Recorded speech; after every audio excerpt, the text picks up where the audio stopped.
Thanks everyone for joining. We'll get started in just a minute here while everybody has a minute to sign in.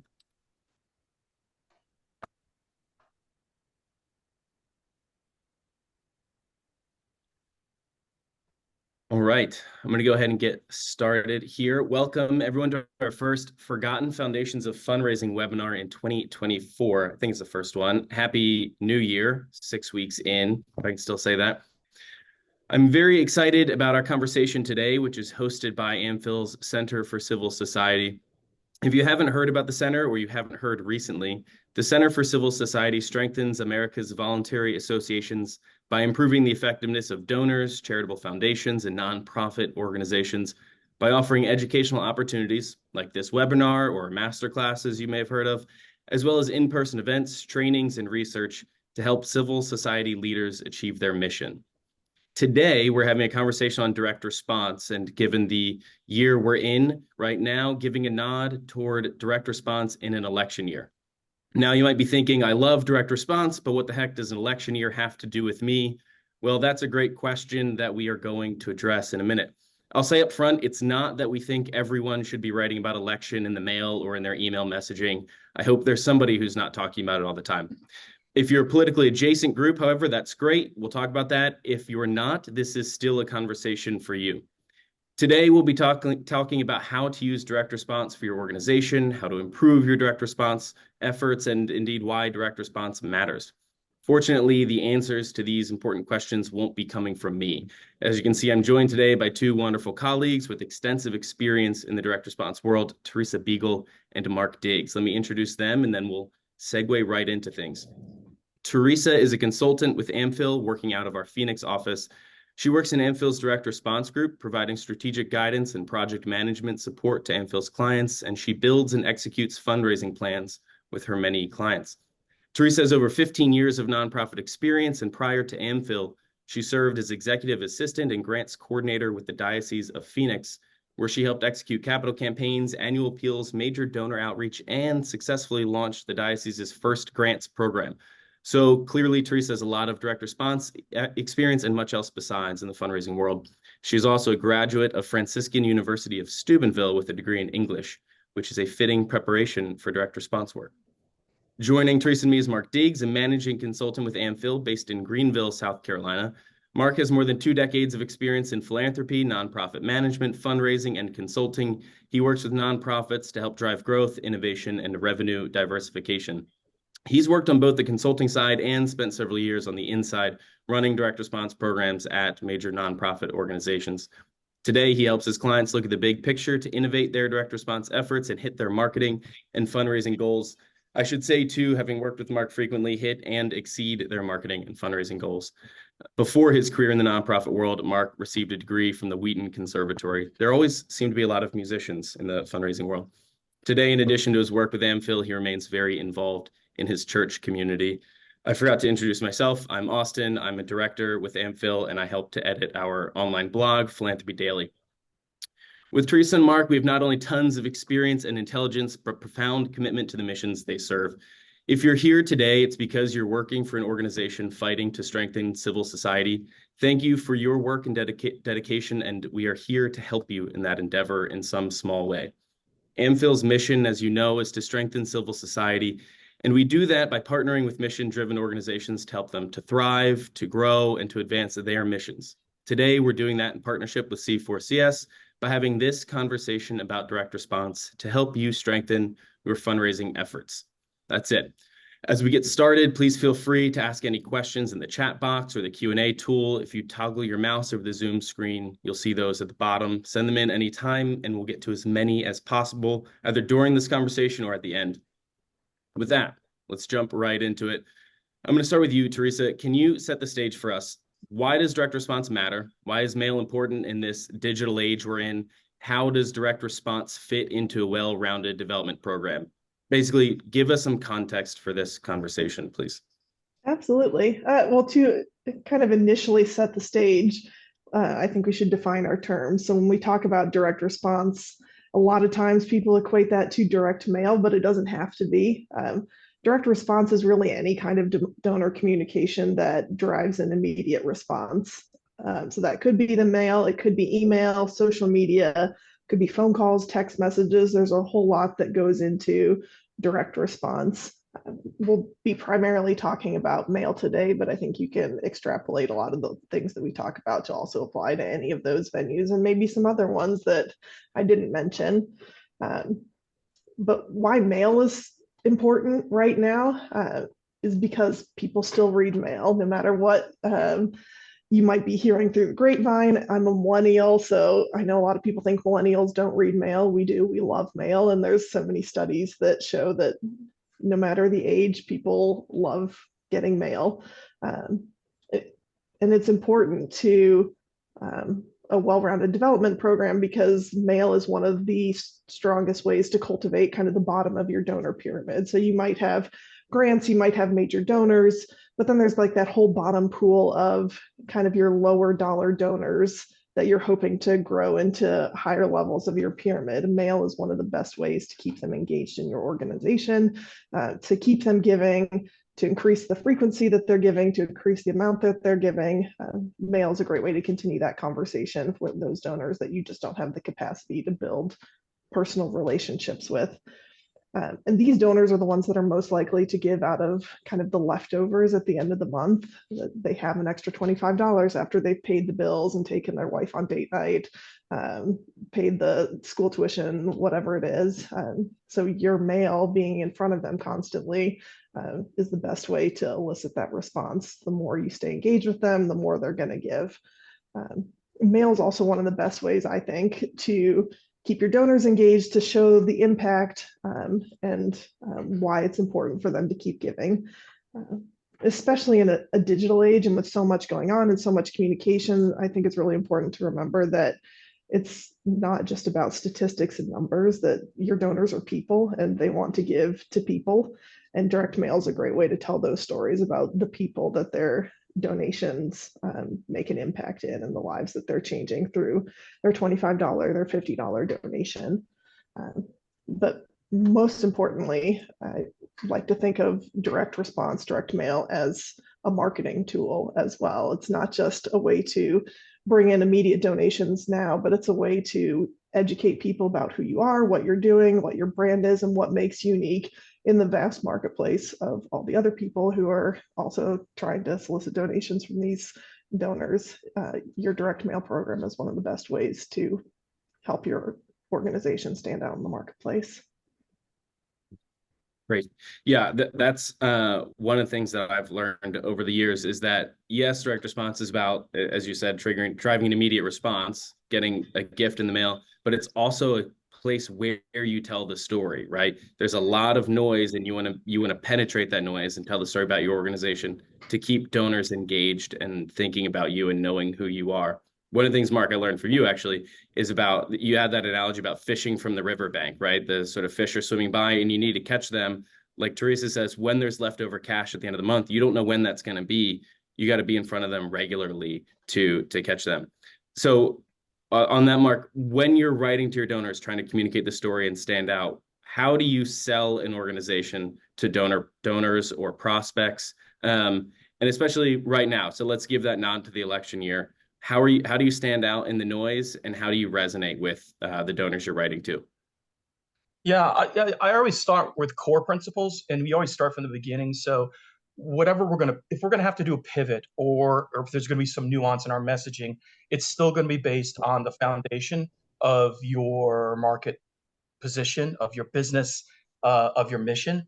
So, I mean, that process for us as consultants starts in the operative word is research. So it starts in the discovery phase before you even become a client of ours. So if we're having a discussion about you becoming possibly you're a prospective client, we're going to go through a phase of discovery where we go through pretty much go through your marketing materials. What have you done? How are you presenting yourselves in the marketplace right now? What's the history of what you've been doing and the results from that? Do you have pillar offers? That a pillar offer is something that you can go back to on a regular basis. So, I'm thinking in the context of acquisition and renewal programs. So an acquisition program is like your marketing budget. It's how you get new donors, right? New customers. And your house file or renewal program is like your sales budget. So they're repeat customers, repeat donors. So we acquire donors to get repeat donors. So we're always looking towards that long-term relationship, and that's another key word. So research, relational. We're relational fundraisers. We're not transactional. We don't treat donors like they're a checkbook, right, or a wallet. Um, uh, that's one of the difficulties I've always had with political fundraising is it's so focused on the campaign season, which we're going to be talking about. We're in the middle of the mother of all campaign seasons, right? And that type of fundraising tends to lapse into like a transactional approach. So it starts with the research. Knowing your client's business is like one of my mantras. I want to know my client's business as well as they do. And if anything, I want to serve them up some insights about what they do because I've been studying it and I'm constantly watching what they're putting out, what others are saying about topics that are relevant. Oh, that's another R word, relevance. So this is where we kind of adapt and customize. So I mentioned pillar packages. So this is a way of like an example of a pillar package in the acquisition context is a control package. So it's something that you know works. So, I mean, we'll get into this maybe a little bit later, but when you start up a direct response program from scratch, the challenges and the risks are much higher because you don't have that knowledge Mhm. base to work from. That's the knowledge base. Knowing your client's business is like knowing what's worked in the past and then iterating on that and then trying to innovate as well and trying to bring in some new things. Well, when you bring in new things, that's heightening your risk a little bit. We should be risk takers to some degree. You know, the nonprofit community is not known for risk taking. That's more in the commercial world and the entrepreneurial world. But I try to bring some of that to the table just to challenge. You know, I'd rather have my client pull me back from something than to try to, hey, we need you coming up with more ideas, or we need you challenging us more. I'd rather be in that scenario where I'm a little bit ahead and they have to, pull back on the reins a little bit because I think that's a good position to be in. I pull it as much as I can to try to like meet goals and exceed them if we can. So yeah, so as far as like messaging and so it's based on that a solid foundation of what's your position in the marketplace. Like a great example of having like an ideal position in the marketplace is you're the first to market to do something. You're the first to market, or you stand out so much. It's like Seth Godin's purple cow thing. You stand out so much against the your competitors in the marketplace. And make no mistake, we live in a very saturated environment. There are 1.5 million nonprofits in the country, and the number keeps going up. So there's a lot of competition. Having said that, having a nice consistent approach and working through your targeting in terms of who you're going to speak to can be really important into like hedging your risks and ensuring that you have good, strong offers and good list targeting. So, yeah, but if to talk a little bit about the to talk a little bit about the messaging and how you might make adjustments. I compare like this election season to almost like COVID, like an elongated disaster or an elongated like cultural event, or like having a Super Bowl that lasts a year and not just gearing up in the day of or the 2 weeks leading up to the Super Bowl. So that's important because it's a major cultural event, and there we don't. I mean, the environment that I see us in is a network society, not a mass media society. So that's changed. I'm a Gen Xer, so I've seen the change. I remember life before computers, and I'm a database marketer, and we live with these things in our pocket. We have a computer that we carry around. I can connect to you guys using this little computer. It's like we take it so for granted, but it changes the way we live, and so that has an impact on our marketing. Like how do we reach people? And I think, it ties in. What I like about it is it ties into the relational model. So building our network, of supporters. I mean, nonprofit fundraisers have always gotten that. It's in our DNA. That's what we're about. We're interested in having long-term relationships with people, not a one-off transaction, right? So Mhm. so I think the relevance, getting back to that R word, is really important in this in this election season. So it really depends, but it's going to be customized. So this depends on the client. My clients in particular I tend to be involved a lot in what's going on in the culture, or tend to be a little more political. But their issue is what was working before may not work. And I saw a real after the midterms. a little over a year ago, I saw like a, and we saw a big drop in response, particularly in acquisition. And there were other factors like inflation that were affecting things as well. So responding to that, I think it's smart to maintain your position as much as you can without breaking the bank. So if you see like response rates dropping, you can pull back on your list targeting and focus more on core lists and hedge your risks a little bit, but you're not totally out of the game. So it's really important because these programs, they have like a life to them. And it's like I compare another metaphor, uh, an acquisition program, especially if you're launching one from scratch. It's like trying to get a train moving, and it takes a lot of effort and time to get up to speed. But once you're up to speed, you don't want to hit on the brakes, because then you're gonna have to I have one client that had a hiatus on all donor acquisition for 2 years. So basically, it was Mhm. almost starting from scratch. So When you say, Mark, when you say maintain your position, just to clarify, you don't mean stick to your mission. You mean like your business position, your strategic approach to mail. When things change, you got to stay strong. well, your position in the marketplace is related to your mission, because that's what determines, like, Mhm. how you what's your position, how are you different than the other guys, what kind of, and then Mhm. talking about your benefits and your brand, all the stuff Mhm. that we do. So it's more a matter of just changing the way you talk about it, or changing offers and switching them up so they're more relevant. I mean, Mhm. a good example Let of me, that, if you have Mark, a client that's, let me come back to yeah, your R words before we get into trends, because I want to spend a lot of time thinking about how to respond to trends. But I like the R words. So I wrote them down: research, relational, and relevance.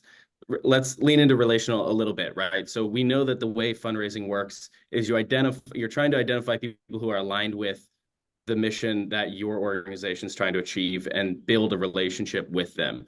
So, Teresa, let me jump back to you.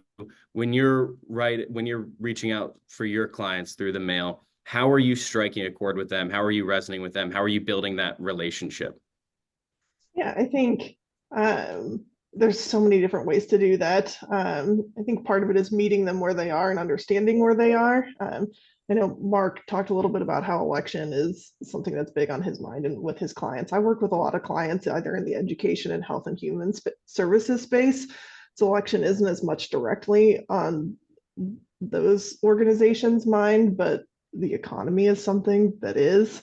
And so something we're trying to navigate of how you relate to your donors and connect with your donors when, maybe your board of directors is terrified of a looming recession that we've been saying or hearing for the last year and a half. And so we are trying to adjust your strategy and your communication style to prepare for that. Or maybe it's the reality that everybody is kind of feeling the pinch, like the price of eggs is up, the price of gas is up, like everybody has less money. So you need to dig into relationship instead of setting the same thing to everybody. You got to be more intentional with who you're talking to and how you nuance how you speak to those different groups. Uh, One of the ways that I'm trying to do that with my clients is really digging into testing to determine what works within different donor groups, within different messaging, but really trying to refine what resonates and how do we share that messaging. Like I work with one client that does a lot in the homelessness prevention space, and we've been over the last few years really been refining what kind of messaging around homelessness resonates with this Mhm. group. Is it talking about older people, younger people, families, single people, men, women, um, Mhm. and kind of honing in on those stories that seem to elicit a stronger response. Um, Teresa, can you get really tactical here? When you're testing to figure out what messaging response, how do you do that? What does it mean to figure out if this works or that works? How exactly does that happen? Yeah. So for the example I just gave, refining messaging around homelessness prevention, when we do an appeal, and it's one of their pillar appeals that Mark was talking about every year is on that. Every Mhm. year, we write two different versions of an appeal. So one year we did an appeal that was talking about a male veteran who'd experienced homelessness and a male who was not a veteran but had also experienced homelessness. So similar angles. You're still talking about homelessness prevention, but you're telling two different stories. And then we used data tracking, so different appeal codes, so that when things come back to you, you know this person got this version of that appeal and this one got this one. When we work with printers, we tell them like do a random split of this mail file, so it's not ordered in any way, but as close as you can get to a true test of just what works better. And at the end of all that, we look at which version had the higher response rate, which one had the higher average gift, which one had the higher return on investment. If you want to get really granular, you can start looking into different segments like which one did your major donors respond better to, which one did your active donors respond better to, which one reactivated more lapsed donors, and start even refining into those different donor groups as well. Do you remember how those letters performed? Which one did better? Yeah, spent years refining that messaging, and what we kind of drilled down to was stories about male veterans was what resonated for this particular group of donors. That's great. Let me zoom out a little bit. I think it would be zooming out. So with this looming recession that may or may not happen, that's obviously on people's mind, that along with the election.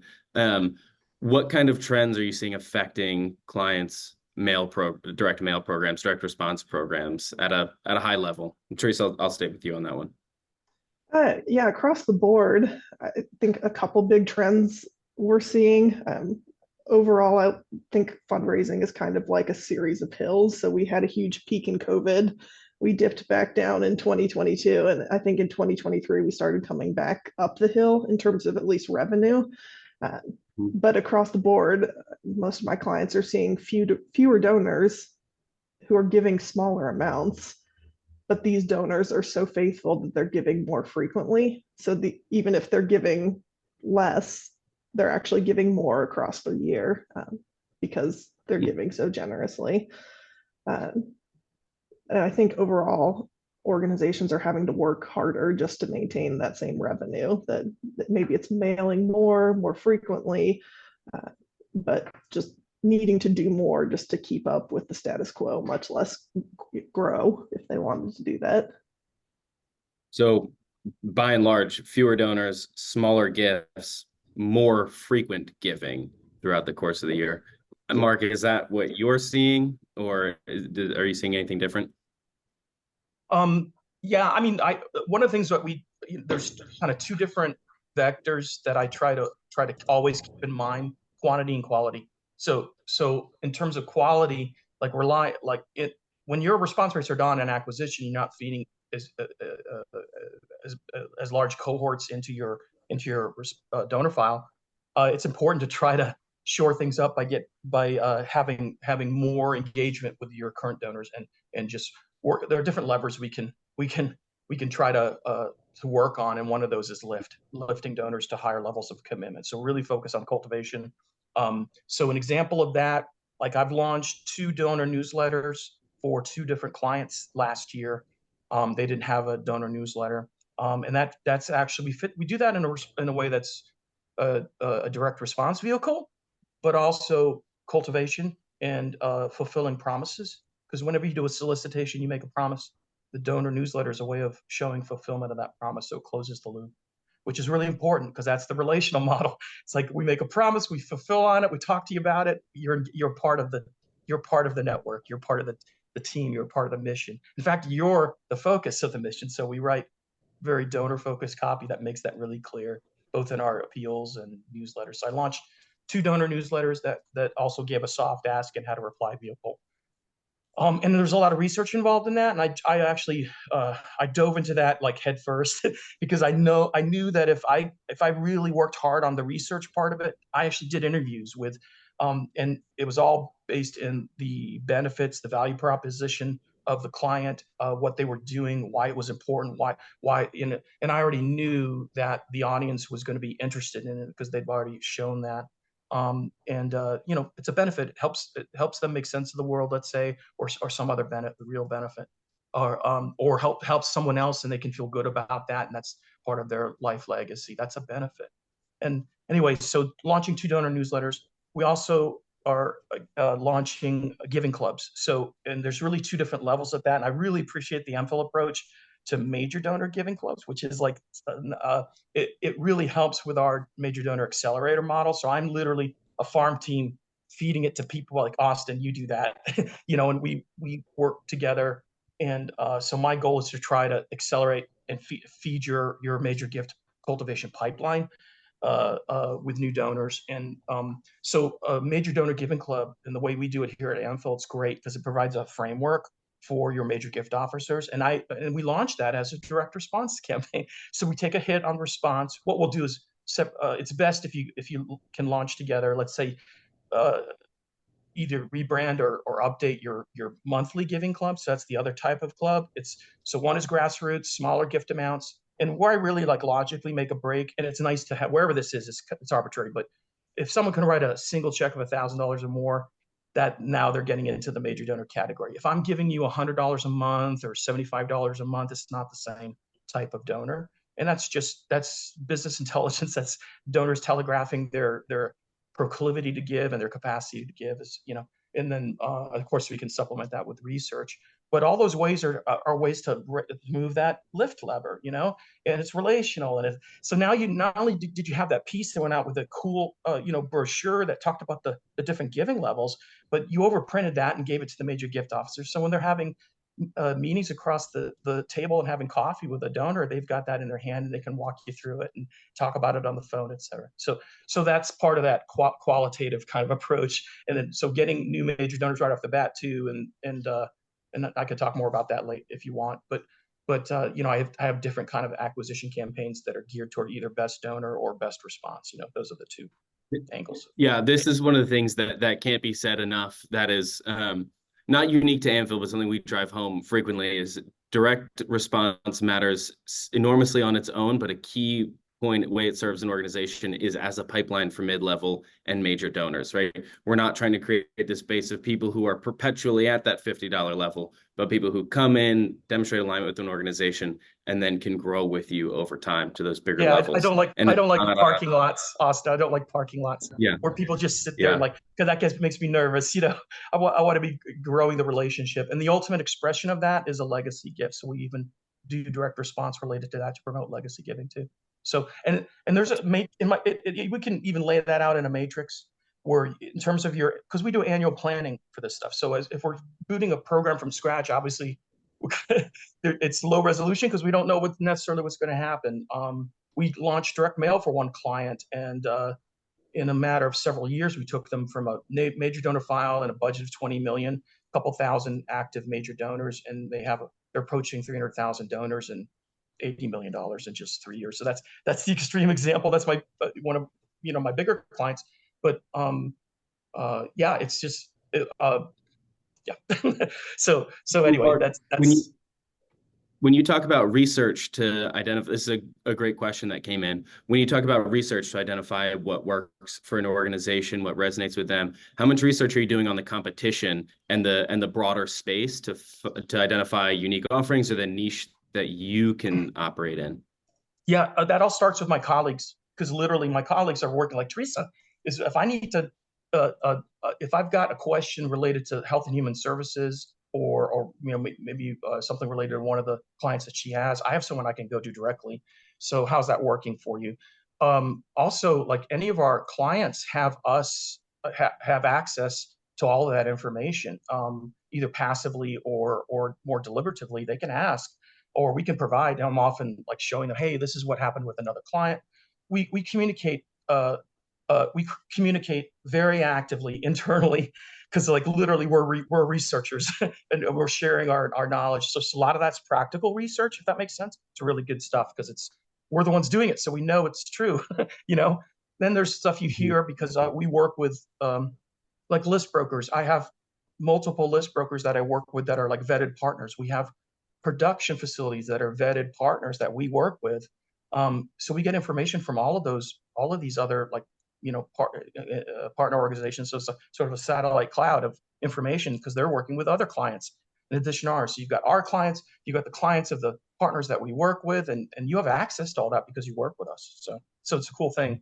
In terms of, there's also like market reporting and research. Do a lot of reading, bit of a news junkie because I even like look at stuff that's not maybe tangential to what I'm doing. I'm not doing like a lot of direct response TV or media right now. Doing some test pilot programs for clients, so hopefully we can grow that. But I'm looking at like commentary on the Super Bowl ads and because brand and benefits and positioning, that's all good stuff. A lot of that stuff applies, even in the general advertising. We're direct advertising, not general advertising, but a lot of the principles apply. So yeah, so research could be a lot of different things. I'm actually looking at testing out. I don't know if you ever heard of the book called The Handbook of Direct Mail. It goes back to the 1980s. There was this institute in Germany, and this German scientist. The original book was in German. I think Mal Warwick wrote a book based on the handbook later on. So this goes back, and they were. I think he was the first person to do actual scientific empirical research into donor reactions. So reader reactions, or media reactions. So you see a spot on TV, they actually had they were actually like tracking eye movement using cameras. Now the technology is much more sophisticated. I was just meeting with a neuroscientists on the kind of tech that they use, like a biometric watch and special tracking eyeglasses. The idea is before you spend the money to do your tests, maybe you could invest less money in doing these sophisticated kind of behavioral science tests to see, is this ad better than that ad? Is this direct mail piece working, or is this, and it would be, so I'm looking forward to playing around with that. So I just need to find the right client to work with that's willing to invest. But that's the form of research. Oh, another thing, here's a practical tip. If you're doing acquisition, that means you're doing hopefully rentals and exchanges. So rentals are lists you pay for outright, and that you go through list brokers. So there's a whole brokerage market out there. It's been been around since the beginning of the 1950s or whatever. Then there's also exchanges. You should be doing that. I would recommend that unless you have some kind of privacy restriction with sharing your file. But and as a part of that process, there's an approval for the mail samples that for the exchanges in particular. And this would be true if you happen to have a segment of your file that you're renting out. You would be approving that stuff, just like they would be approving yours. Well, I asked to be on that list. First of all, I want to like, if there's anything I see that maybe I want to warn the client about, I can do that. But primarily, I do it for business intelligence research. So I want to see what the other guys are mailing out there. There's also services you can apply for where you can get mail. I literally put myself on mailing lists too, so I get things in the mail. Yeah. So that's a good example. There's kind of two pieces here, Mark, of looking at the competition, right? They did this over here. We know that worked, so we can try it. Or they're doing this over here. I haven't seen anybody try this, so we can try that, right? And then you're sort of either doing what works or testing something that they haven't seen done. Let me back up a little bit to something you said, Teresa. You're saying that organizations need to work harder to stay the same. In the major gifts world, that's pretty straightforward what that means. It's not easy, but it means more calls to get more meetings, to make more asks. That's what it means to do more. When you're saying do more in mail or in direct response, what does that look like? What are you doing more of? Yep. Sometimes it's just straight up more mailings. Got one client, we added 3 mailings to their mail calendar last year that netted about a 10% increase, but they mailed 25% more to get there. Sometimes it's layering on mailings. It was actually newsletters that we started adding in and did fantastically for them. One of their newsletters was one of the best performers of their year-end campaign last year. Some of it too is just taking a good hard look at what you've been doing. If you've been going back to the same core appeals, the same pillars year after year after year, and maybe you've not mixed things up in a while, maybe it's time to reevaluate those. Whether that's refreshing your messaging, taking a different angle. If you've been using the same design elements, like let's maybe refresh those, test them against your control pieces and see if there's some way you can move the needle. I have one client that wanted to start an acquisition program, and one of the things we did to kind of get ahead of that was a digital messaging campaign.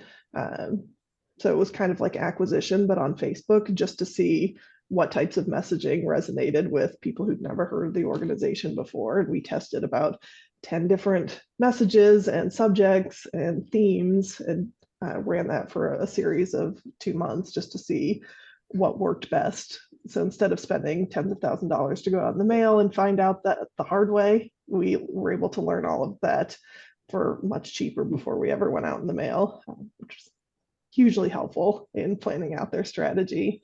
Um, I think it's also taking a look at how you personalize what you're doing to make your organization stand out, especially in an election year. One of your biggest challenges, even if you're not a policy group, is just to break through the noise in the mail. There's so much going on. So how are you specifically going to stand out?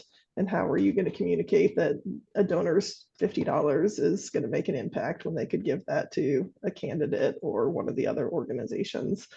Um, so finding ways to do that and make yourselves unique, if that's doing a little bit more, changing up what you're doing. I had one client that is kind of a faith adjacent organization. It's not really a central part of what they do, but we added a prayer card to a recent mailing and just invited the donors to pray for the work that they're doing. And that's all we did, all we changed, and it had like vastly successful results. Like there was, it was just something that got tucked in and it made a huge impact. Yeah. In When you're doing, Teresa, layering mailings on, like you said, so you added 3 mailings to the mail calendar, does that cannibalize other mailings? Does it drive more rev? Like how does the file actually respond to that kind of a change? that was actually something we were a little worried about because this particular client had a robust mail calendar anyway. So it wasn't like they were doing quarterly mailings and they went up to monthly. They were doing monthly mailings and we added 3 more in. We really found it didn't cannibalize. Those core mailings that they were consistently doing still performed as well. And so layering these on just took it to the next level. So you were either getting donations from people who weren't already donating to those other appeals anyway, and the newsletters or whatever it was moved them to respond in a way that they wouldn't normally in the mail, or just prompted a second response. So that I think helped them just increase number of gifts they were getting every year. So I like the idea of adding a newsletter too, because it's not just more of the same, it's a new thing. It seems like there's, at the simplest level of doing more, there's 2 things, right? There's just layering on, there's doing more of this stuff, but then there's also the strategic changes. It's, you could say, more thinking about the way the file's working, the way the program's working. I've looked at a couple organizations, mail programs, when they're very unhappy with the way things are going, and they tend to be big programs. And they're coming, direct mail doesn't work anymore. Our program's been shrinking for years, but it turns out they've just been doing the same thing over and over and over again. And what's the definition of insanity, of course? And so it's 17 packages that look the same. Well, you could do more, but more doesn't necessarily mean in that case 3 more packages. It means let's do some more thinking about this kind of thing. So that comes back to something, Mark, you said a little bit ago about doing planning and messaging meetings at the beginning of the year. Rather than the big picture, that let's get down to the nitty gritty again. Teresa said you got to stand out in the mail and help a donor understand how their $50 is going to achieve something, or more specifically, achieve something here and not here. How do you do that? I think that's one of the harder things to do. Mark, if you're looking at a client's direct mail program or the next package, how are you showing a donor that their $50 or $70 gift does something? Well, first of all, the phrase achieve something, I translate that as benefit to the donor, because they're at the center of this universe, right? That's why we use donor focus language. It's not the organization making this happen. You're making this happen through your gift to so-and-so. They're the hero of the story. So that's first and foremost, like the benefit focus is like kind of, it's right up there with differentiation that we were just talking about. It's as important as that. So, and we have a discipline we go through. So before we start putting proverbial pen to paper, we're actually putting together a brief, a creative brief, which is basically a strategy statement that everyone, including me and the client and our writer and our designer on the project, can all get together on, and it's our little mini Bible, right? So, and as the discipline on that is that we go through a series of questions and this relates to that research I was talking about from the guy in Germany. It's like, he has Yeah, he came up with in the book, the subtitle says the dialogue method of sales, So he's like taking the model of a sales guy who comes and tries to sell you something. And then here we are selling something. It's the benefit to society, the benefit to this particular person. And so we have a discipline of asking key questions. What's the problem and how you're solving it? How is my gift going to make a difference? What does it cost? Why is this urgent? Why do you need it today? Because we're direct response. If it's people either, and that's another thing that comes out of that research from the there are people that actually, there are different types of people. Some people will set aside, if it's a direct mail piece, they'll set it aside with their bills and look at it later, or they'll throw it in the trash right away after you've got like 8 seconds to grab their attention. So part of that is, I should say this, part of it is having a strong enough kind of hook that grabs attention. Because if we don't get attention, then it's the rest of the work that we put in isn't going to matter. And quite frankly, people live very busy lives. They have a lot going on. There's a lot competing for attention and resources. And so you've got to cut through that clutter, and you need to establish a strong hook. So a lot of that comes through I'd say like 40% of our success is because of the targeting of the database and list targeting. So it's really important. That's why it's really important to be a database marketer, and not just a creative type. It's really important to work with list brokers that know what they're doing, to work with data companies that can model data. You and I did that. We worked with a large data company that modeled print subscribers, and ones that were already had the proclivity and capacity to donate. And we translate that into building a new direct response file along the subscriber file. And we made 372 grand in the first 6 months doing that, while building up a file of like 20,000 donors from scratch. And that was a new direct mail and direct response program. But by the way, the latest that we've done on that is convincing them. So we convinced them to do direct mail, but we want to do a lot more than that. We want to do direct response, like Teresa was saying. There's so many different. So we want to be doing like a teletown hall. We want to be doing, that's coming up next. But what we did recently is just it wasn't in the scope of our work, but I like bringing things to clients that's above and beyond. So part of it is that I want to do more work for them, right? But we did an integrated digital campaign at the end of the year, and the whole campaign was structured around testimonials from students that they were giving a free subscription to, and the donor was helping underwrite that. That happens to be our strongest pillar offer, student subscriptions, for this particular client. So we did an integrated campaign, a $250,000 matching challenge that was a hard match it or lose it, with a December 31st deadline. We start in November, 3 mail packages, 2 end of year number 1 donor newsletter in between, and then end of year number 2, and then a drip campaign with emails. And we helped them with their landing page, how to execute that. So I wrote a script for them for a video. So the person who was signing the letters also did the video. And then we landed the student testimonials right in the middle of that video. So it made a 2-minute video with a call to action, an ask, and turned it into a 4-minute video. And that was the landing page along with the rest of the page. And and we brought on $100,000 of incremental revenue that they wouldn't have gotten otherwise, and 500 and something new donors that they wouldn't have gotten otherwise. It was 800 or 900 gifts total. But so so we opened up the digital channel and proof of concept. Let's keep doing that. Mark, if I could that's a great layer. point. Oh, go ahead, Teresa. I was just saying, if I can layer on about how you break through the noise, how you let donors know how their $50 makes an impact. I think part of it is showing them how that gift lets them be the person they want to be, like deep down inside. I think we all want to be people who are kind and helpful and generous and make a difference in people's lives. Sometimes it's hard to know how to do that, or we're scared to do that. So painting a picture, which is a true picture, I think, of how, imagine if your child was in the hospital and you couldn't afford the treatment to help your kid get well. Your $50 can help a scared single mom not have to go through that, because your gift will be there for them to help their child's life. Like those kinds of messaging, I think, is really powerful, and connecting the donor to what's going on and showing them how their gift not only helps somebody, but helps them tap in to be the person that they really want to be, as someone who's empathetic and supportive and there for people when they need help.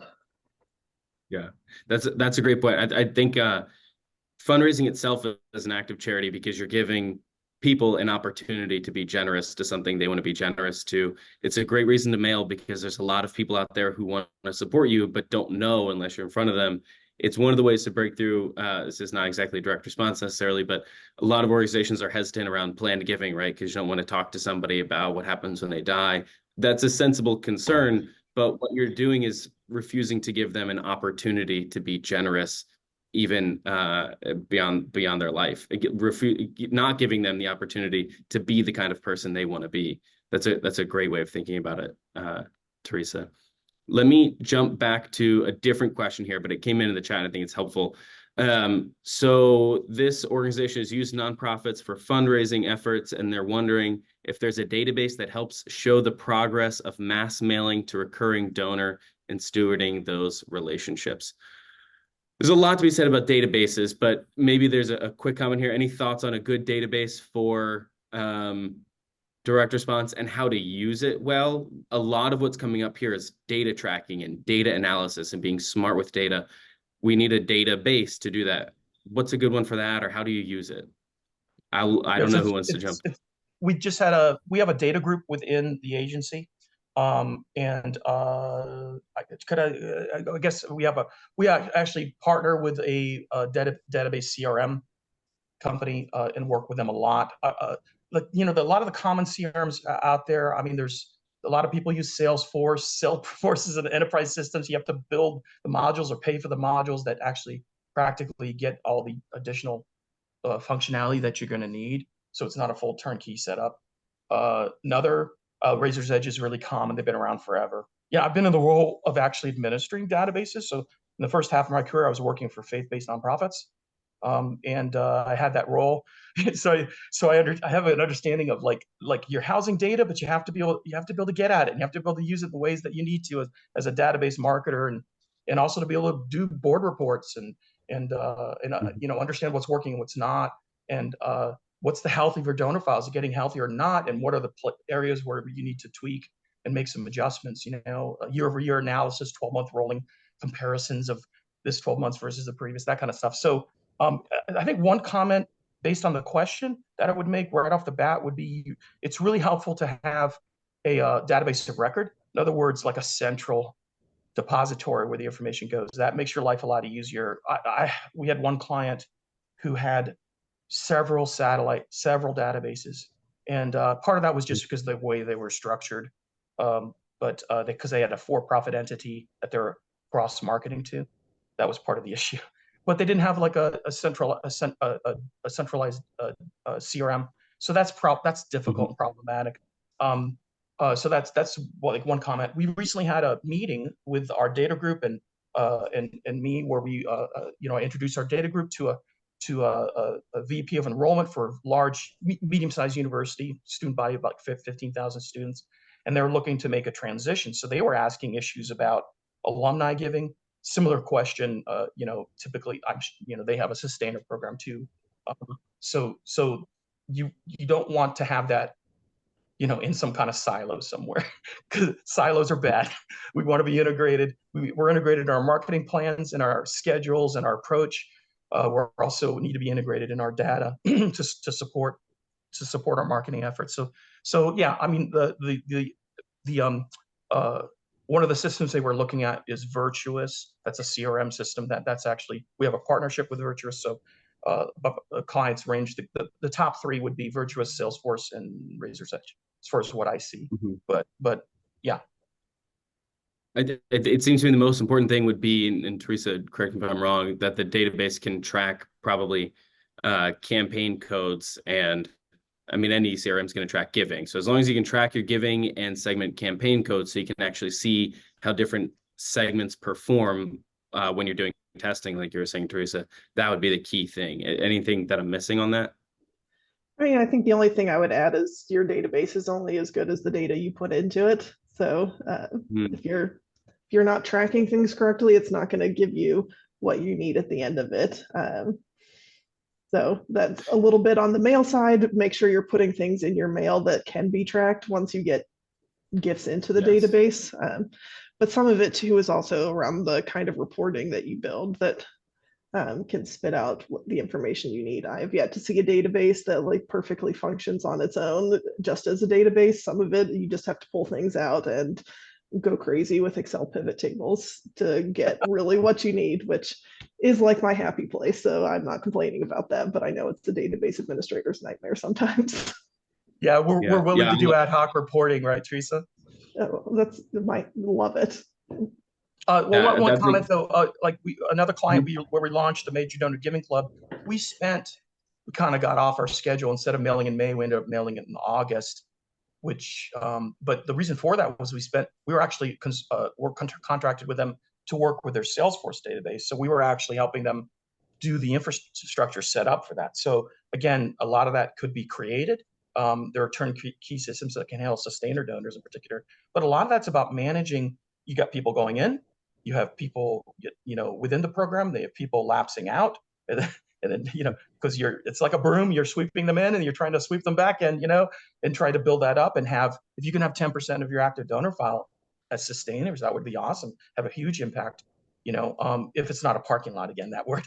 But how do you know that? Well, you need to be tracking the value of your donors and looking for ways to get at that information to see who maybe is self-identifying because maybe they should be a part of your major donor program, for example. Yeah. I think, like Teresa said, the data is only as good as what goes in, right? What's the old line? Garbage in, garbage out. And then the other thing to think about is how much is that you're actually going to use the data you're acquiring. So put good data in, use that data, but you can make a lot of upfront work for yourself with data, with acquiring more data and segmenting that you might never use. So don't bite off too much at the front that creates friction and hurdles if you're not going to use it down the road. But once you have capacity and ability to use the data, definitely be tracking the data and then getting it in the database to use it. Teresa, another question that came in here. What are your thoughts on board members or volunteers to support direct response efforts? Oh gosh. I mean, love that.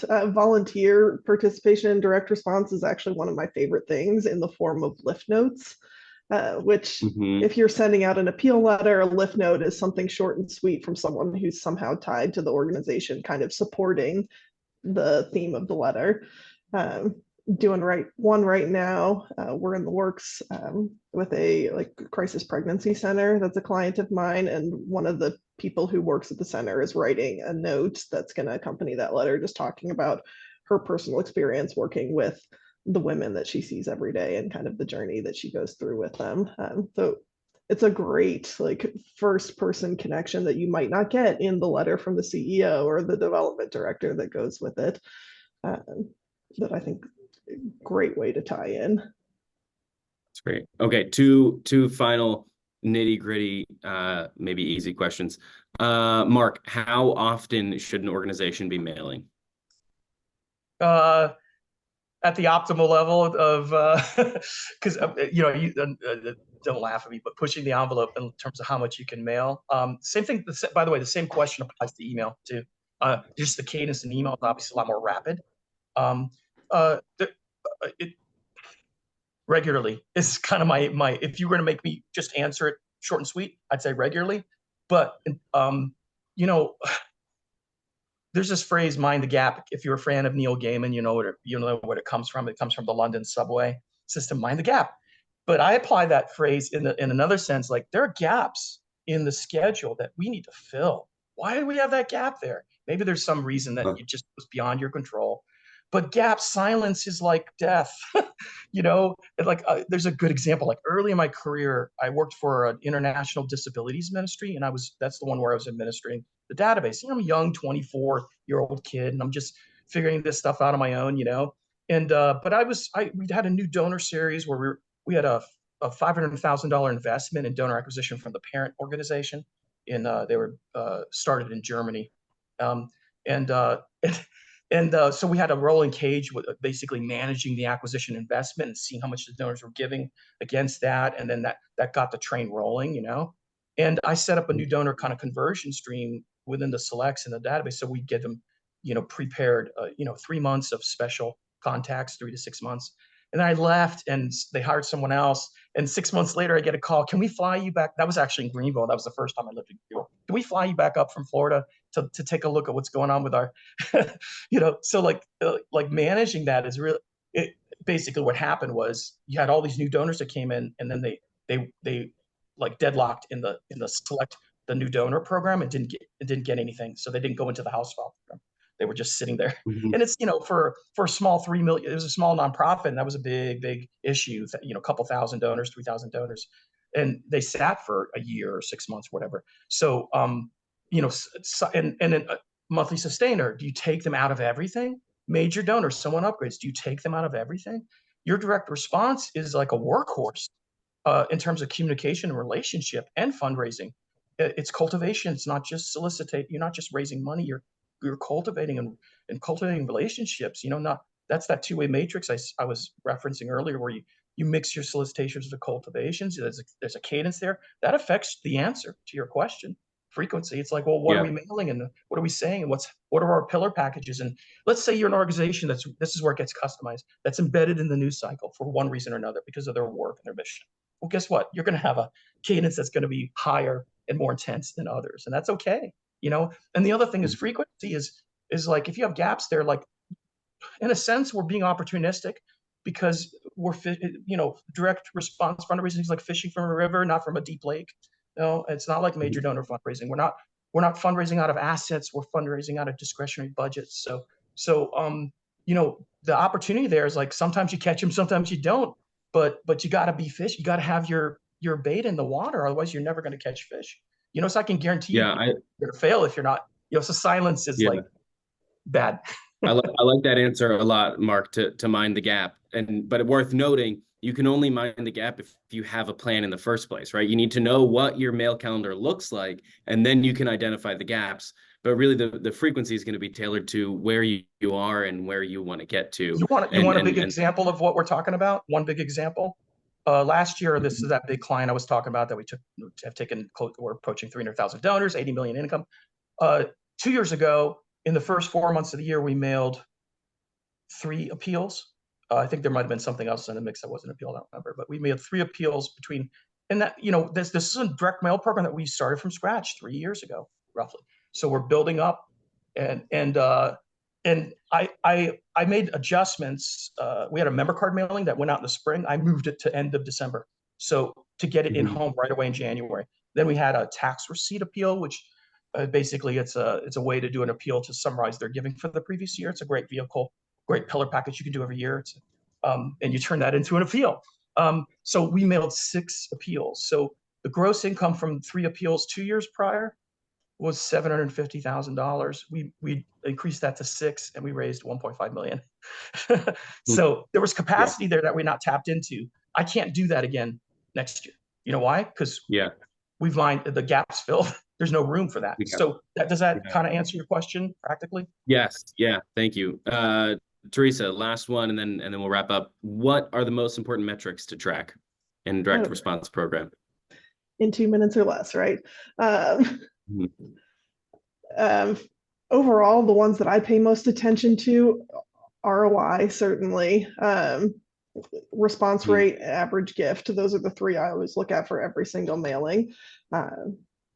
Cost per piece is one you could pay attention to if you're concerned about that, because that will always impact ROI. But ROI, response rate, and average gift for me.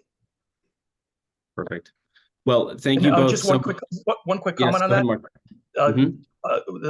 Don't ever hyper focus on just one metric. That's a recipe for a misalignment and not really seeing what's there. It's important to use multiple metrics. Some are going to be more important than others, but don't just hyper focus on one metric. That's not good.